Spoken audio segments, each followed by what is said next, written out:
Hi hello ನಮಸ್ಕಾರ. ನಾನು ನಿಮ್ಮ ಮಿತ್ರ ಮಹೇಶ್. ನೀವು ನೋಡ್ತಾ ಇದ್ದೀರಾ ಸವಿನೆನಪ ಮಹೇಶ್ ಯೂಟ್ಯೂಬ್ ಚಾನಲ್. ಫ್ರೆಂಡ್ಸ್, ಇವತ್ತು ಯಾವ ಒಂದು ವಿಷಯದ ಬಗ್ಗೆ ಚರ್ಚೆ ಮಾಡೋಣ ಅನ್ನೋದಾದ್ರೆ ಜೀವನದ ಬಗ್ಗೆ ಚರ್ಚೆ ಮಾಡೋಣ.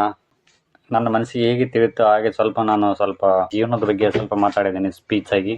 ಸೊ ಯಾವ ರೀತಿ ಇರಬೇಕು ಒಬ್ಬ ಮನುಷ್ಯ, ಯಾವ ರೀತಿ ನಡ್ಕೋಬೇಕು ಅನ್ನೋದ್ರ ಬಗ್ಗೆ ಸ್ವಲ್ಪ ಚರ್ಚೆ ಮಾಡ್ತಾ ಇದ್ದೀನಿ. ಈ ಒಂದು ವಿಷಯದ ಬಗ್ಗೆ, ಈ ಒಂದು ಮ್ಯಾಟರ್ ಬಗ್ಗೆ ಈ ಒಂದು ವಿಡಿಯೋದಲ್ಲಿ. ಅದಕ್ಕೂ ಮುನ್ನ ಯಾರೆಲ್ಲ ಚಾನಲ್ ಸಬ್ಸ್ಕ್ರೈಬ್ ಮಾಡಿದ ವಿಡಿಯೋ ನೋಡ್ತಿದ್ರೆ ಅವರೆಲ್ಲರೂ ಚಾನಲ್ ಸಬ್ಸ್ಕ್ರೈಬ್ ಮಾಡಿ, ಪಕ್ಕದಲ್ಲಿರುವ ಬೆಲ್ ಬಟನ್ ಕ್ಲಿಕ್ ಮಾಡ್ಕೊಂಬಿಡಿ. ಆಲ್ ಅಂತ ನೋಟಿಫಿಕೇಶನ್ ಬರುತ್ತೆ, ಅದನ್ನ ಕ್ಲಿಕ್ ಮಾಡ್ಕೊಂಡ್ಬಿಟ್ರೆ ನಾನು ಮಾಡ್ತಕ್ಕಂಥ ಪ್ರತಿಯೊಂದು ವಿಡಿಯೋಗಳು ನಿಮ್ಮ ಮೊಬೈಲ್ಗೆ, ನಿಮ್ಮ ಕಂಪ್ಯೂಟರ್ಗೆ ನೇರವಾಗಿ ನೋಟಿಫಿಕೇಶನ್ ಬರ್ತೀನಿ. ಈ ಮೂಲಕ ಹಲವಾರು ಕೆಲವರಿಗೆ ಪ್ರತಿಯೊಂದು ಮಾತಿನ ಪ್ರತಿದಿನ ನೀವು ಪಡ್ಕೋಬಹುದು ಅಂತ ಹೇಳ್ತಾ ಬನ್ನಿ ಫ್ರೆಂಡ್ಸ್, ವಿಡಿಯೋ ಸ್ಟಾರ್ಟ್ ಮಾಡೋಣ.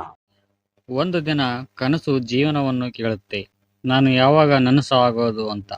ಆಗ ಜೀವನ ನಗುತ್ತಾ ಹೇಳುತ್ತೆ, ಎಲ್ಲ ಕನಸುಗಳು ನನಸಾದರೆ ಜೀವನಕ್ಕೆ ಅರ್ಥನೇ ಇರೋದಿಲ್ಲ ಅಂತ.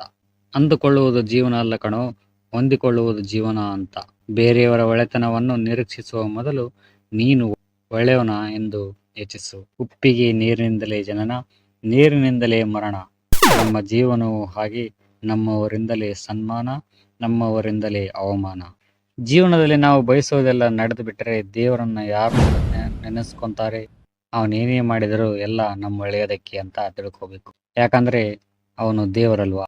ಇನ್ನೊಬ್ಬರ ಕಷ್ಟದ ಅಥವಾ ಕೆಟ್ಟ ಪರಿಸ್ಥಿತಿಯನ್ನು ನೋಡಿ ನಗಬಾರದು. ಯಾರಿಗ್ ಗೊತ್ತು, ನಾಳೆ ನಮಗೂ ಅಂತ ಪರಿಸ್ಥಿತಿ ಬರಬಹುದು. ನಮ್ಮ ಹಣೆ ಬರೆದ ದೇವರಿಗೆ ಕೇಳಬೇಕು, ನೆಮ್ಮದಿ ಜೀವನ ಯಾವ ಪುಟದಲ್ಲಿದೆ ಎಂದು. ಜೀವನದಲ್ಲಿ ಕಣ್ಣಿಗೆ ಇಷ್ಟವಾಗಿದ್ದು ಕೈಯಲ್ಲಿ ಇರುವುದಿಲ್ಲ, ಮನಸ್ಸಿಗೆ ಇಷ್ಟವಾಗಿದ್ದ ಜೀವನದಲ್ಲಿ ಯಾವ ಕಾರಣಕ್ಕೂ ಸಿಗುವುದಿಲ್ಲ. ಕಾಲ ಹೀಗೆ ಇರುವುದಿಲ್ಲ, ಇವತ್ತು ನಿಂದು ನಾಳೆ ನಂದು. ನಂಬಿದವರೆಲ್ಲ ನಮ್ಮವರಾಗಲ್ಲ, ನಮ್ಮವರನ್ನೆಲ್ಲ ನಂಬೋದಕ್ಕೂ ಆಗಲ್ಲ. ಜನ ಹೆಂಗೆ ಅಂದ್ರೆ ಯಾವುದಕ್ಕೂ ಸಹಿಸೋದಿಲ್ಲ. ಒಬ್ಬ ಹುಡುಗ ತಾನಾಯ್ತು ತನ್ನ ಕೆಲಸ ಆಯ್ತು ಅಂತ ತನ್ನಷ್ಟೇ ತಾನ ಕೆಲಸ ಮಾಡಿಕೊಂಡು ನೆಮ್ಮದಿಯಿಂದ ದುಡ್ಡುಕೊಳ್ತಾ ಜೀವನ ನಡೆಸ್ತಾ ಇದ್ರೆ ಆಗ ಜನ ಹೇಳ್ತಾರೆ, ನೋಡು ಮಗ ಹೆಂಗ ಮಾಡ್ಕೊಂಡು ತಿಂತಾನೆ ಅಂತ ವ್ಯಂಗ್ಯ ಮಾಡುತ್ತಾರೆ.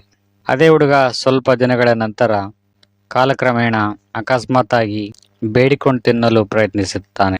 ಆಗಲೂ ಜನ ಅವನನ್ನು ಪಾಡಿಗೆ ಅವನನ್ನು ಬಿಡುವುದಿಲ್ಲ, ಮತ್ತೆ ವ್ಯಂಗ್ಯವಾಗಿ ಮಾತನಾಡುತ್ತಾರೆ.